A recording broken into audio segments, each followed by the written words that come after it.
ఆయన ఆ జనసమూహములను చూచి కొండ ఎక్కి కూర్చుండగా ఆయన శిష్యులు ఆయన వద్దకు వచ్చిరి. అప్పుడు ఆయన నోరు తెరచి ఇలాగు బోధింపసాగాను. ఆత్మ విషయమై దీనులైన వారు ధన్యులు, పరలోక రాజ్యము వారిది. దుఃఖపడు వారు ధన్యులు, వారు ఓదార్చబడుదురు.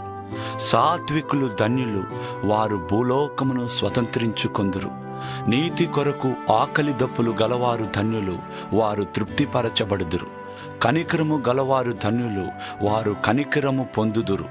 హృదయ శుద్ధి గలవారు ధన్యులు, వారు దేవుని చూచెదరు.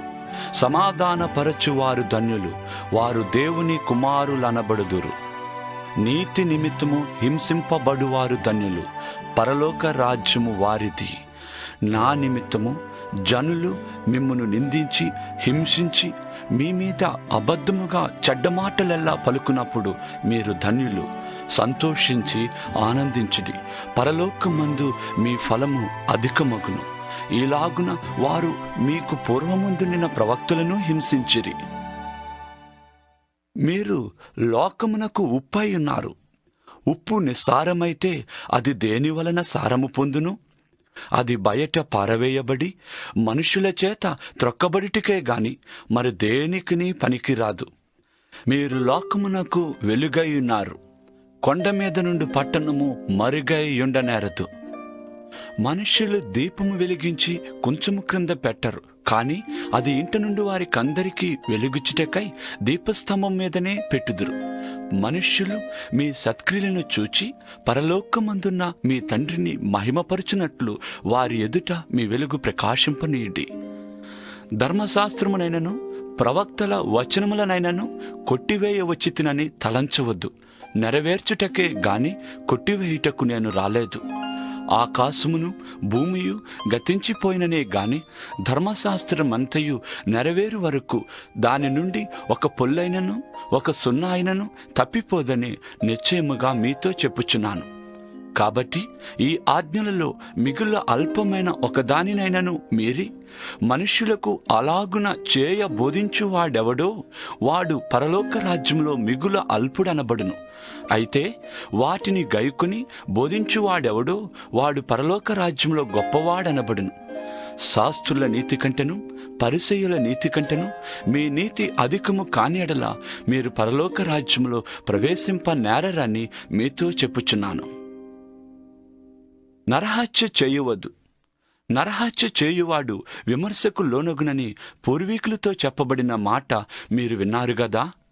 నేను మీతో చెప్పినదేమనగా, తన సహోదరుని మీద కోపపడు ప్రతివాడు విమర్శకు లోనగును.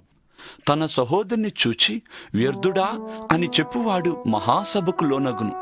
ద్రోహి అని చెప్పువాడు నరకాగ్నికి లోనగును.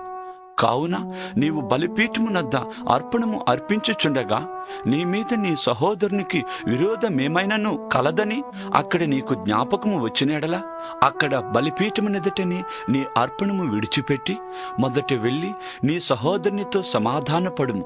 అటు తర్వాత వచ్చి నీ అర్పణము నర్పింపుము. నీ ప్రతివాదితో నీవును త్రోవలో ఉండగానే త్వరగా వానితో సమాధానపడుము. లేని ఎడల ఒకవేళ నీ ప్రతివాది నిన్ను న్యాయాధిపతికి అప్పగించును, న్యాయాధిపతి నిన్ను బంట్రోతుకు అప్పగించును. అంతటా నీవు చెరసాలలో వేయబడదు. కడపటి కాసు చెల్లించు వరకు అక్కడ నుండి నీవు వెలుపలికి రానేరవని నీతో నిశ్చయముగా చెప్పుచున్నాను. వ్యభిచారము చేయవద్దని చెప్పబడిన మాట మీరు విన్నారు గదా. నేను మీతో చెప్పినదేమనగా, ఒక స్త్రీని మోహపు చూపుతో చూచు ప్రతివాడు అప్పుడే తన హృదయమందు ఆమెతో వ్యభిచారము చేసిన వాడగును. నీ కుడికన్ను నిన్ను అభ్యంతరపరచిన ఎడల దాని పెరికి నీ యొద్ద నుండి పారవేయము. నీ దేహమంతయు నరకములో పడివేయబడకుండా నీ అవయములలో నొకటి నశించుట నీకు ప్రయోజనకరము కదా. నీ కుడి చెయ్యి నిన్ను అభ్యంతరపరచినెడలా దాని నరికి నీ యొద్ద నుండి పారవేయము. నీ దేహమంతయు నరకములో పడకుండా నీ అవయములలో ఒకటి నశించుట నీకు ప్రయోజనకరము కదా? తన భార్యను విడనాడువాడు ఆమెకు పరిత్యాగ పత్రిక ఇవ్వలనని చెప్పబడి ఉన్నది గదా. నేను మీతో చెప్పునదేమనగా, వ్యభిచార కారణమును బట్టిగాక తన భార్యను విడనాడు ప్రతివాడును ఆమెను వ్యభిచారిణిగా చేయుచున్నాడు. విడనాడబడిన దానిని పెండ్లాడువాడు వ్యభిచరించుచున్నాడు. మరియు నీవు అప్రమాణము చేయక నీ ప్రమాణములను ప్రభువునకు చెల్లింపవలెనని పూర్వీకులతో చెప్పబడిన మాట మీరు విన్నారు గదా. నేను మీతో చెప్పినదేమనగా, ఎంత మాత్రము ఒట్టు పెట్టుకొనవద్దు. ఆకాశము తోడనవద్దు, అది దేవుని సింహాసనము. భూమి తోడనవద్దు, అది ఆయన పాదపీఠము. యెరూషలేము తోడనవద్దు, అది మహారాజు పట్టణం. నీ తలతోడని ఒట్టు పెట్టుకొనవద్దు. నీవు ఒక వెంట్రుకనైనను తెలుపుగా గాని నలుపుగా గాని చేయలేవు. మీ మాట అవునంటే అవును, కాదంటే కాదు అని ఉండవలెను. వీటికి మించినది దుష్టుని నుండి పుట్టినది. కంటికి కన్ను, పంటికి పళ్ళు అని చెప్పబడిన మాట మీరు విన్నారు కదా. నేను మీతో చెప్పినదేమనగా, దుష్టుని ఎదిరింపక నిన్ను కుడి చెంప మీద కొట్టువాని వైపునకు ఎడమ చెంప కూడా త్రిప్పుము.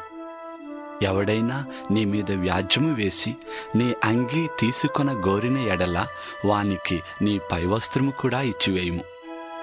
ఒకడు 1 మైలు దూరము రమ్మని నిన్ను బలవంతము చేసిన ఎడల వానితో కూడా 2 మైళ్ళు వెళ్ళుము. నిన్ను అడుగువానికిమ్ము. నిన్ను అప్పు అడుగగోరు వాని నుండి నీ ముఖము త్రిప్పుకొనవద్దు. నీ పొరుగువాన్ని ప్రేమించి నీ శత్రువుని ద్వేషించమని చెప్పబడిన మాట మీరు విన్నారు గదా. నేను మీతో చెప్పినదేమనగా, మీరు పరలోకమందున్న మీ తండ్రికి కుమారులై ఉండినట్లు మీ శత్రువులను ప్రేమించుడి. మిమ్మును హింసించు వారి కొరకు ప్రార్థన చేయుడి. ఆయన చెడ్డవారి మీదను మంచివారి మీదను తన సూర్యుని ఉదయింపజేసి నీతిమంతుల మీదను అనీతిమంతుల మీదను వర్షము కురిపించుచున్నాడు. మీరు మిమ్మల్ని ప్రేమించు వారినే ప్రేమించిన ఎడల మీకేమి ఫలము కలుగును? సుంకరులను అలాగు చేయుచున్నారు గదా. మీ సహోదరులకు మాత్రము వందనము చేసిన ఎడల మీరు ఎక్కువ చేయుచున్నదేమి? అన్యజనులను అలాగు చేయుచున్నారు గదా. మీ పరలోకపు తండ్రి పరిపూర్ణుడు గనుక మీరును పరిపూర్ణులుగా ఉండెదరు. మనుషులకు కనబడవలెనని వారి ఎదుట మీ నీతి కార్యము చేయకుండా జాగ్రత్త పడుడి. లేని ఎడల పరలోకమందున్న మీ తండ్రి యొద్ద మీరు ఫలము పొందరు. కావున నీవు ధర్మము చేయనప్పుడు మనుష్యుల వలన ఘనత నొందవలెనని వేషధారులు సమాజ మందిరములలోనూ వీధులలోనూ చేయులాగున నీ ముందర బోర ఊదింపవద్దు. వారు తమ ఫలము పొందియున్నారని నిశ్చయముగా నీతో చెప్పుచున్నాను. నీవైతే ధర్మము చేయనప్పుడు నీ ధర్మము రహస్యముగా నుండి నిమిత్తము నీ కుడి చెయ్యి చేయునది నీ ఎడమ చేతికి తెలియక ఉండవలెను. అట్లయితే రహస్యమందు చూచి నీ తండ్రి నీకు ప్రతిఫలమిచ్చును. మరియు మీరు ప్రార్థన చేయునప్పుడు వేషధారుల వలె ఉండవద్దు.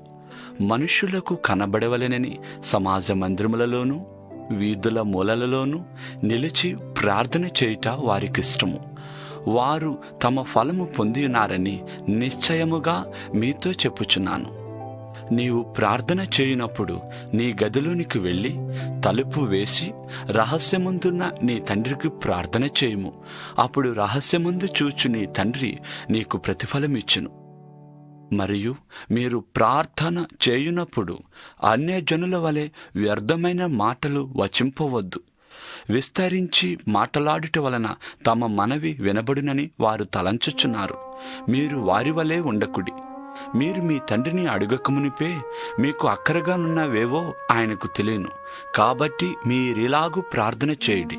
పరలోకమందున్న మా తండ్రి, నీ నామము పరిశుద్ధపరచబడు గాక.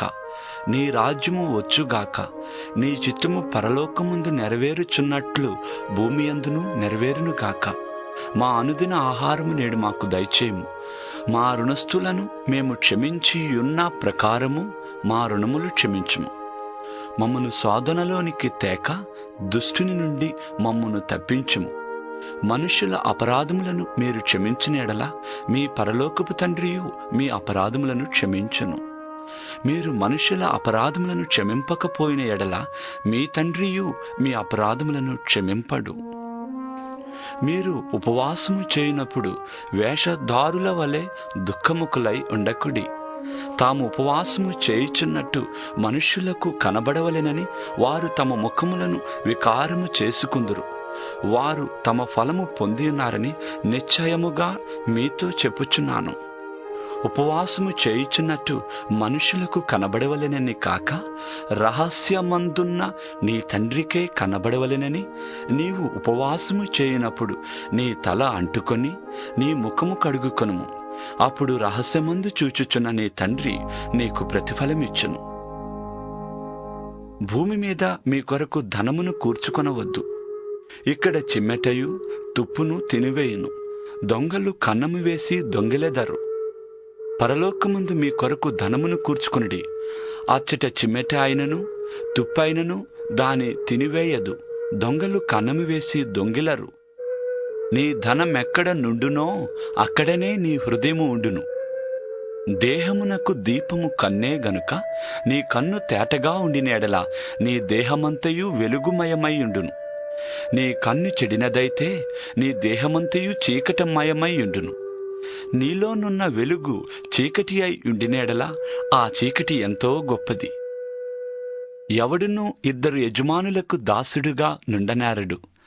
అతడు ఒకని ద్వేషించి ఒకని ప్రేమించును, లేదా ఒకని పక్షముగా నుండి ఒకని తృణీకరించును.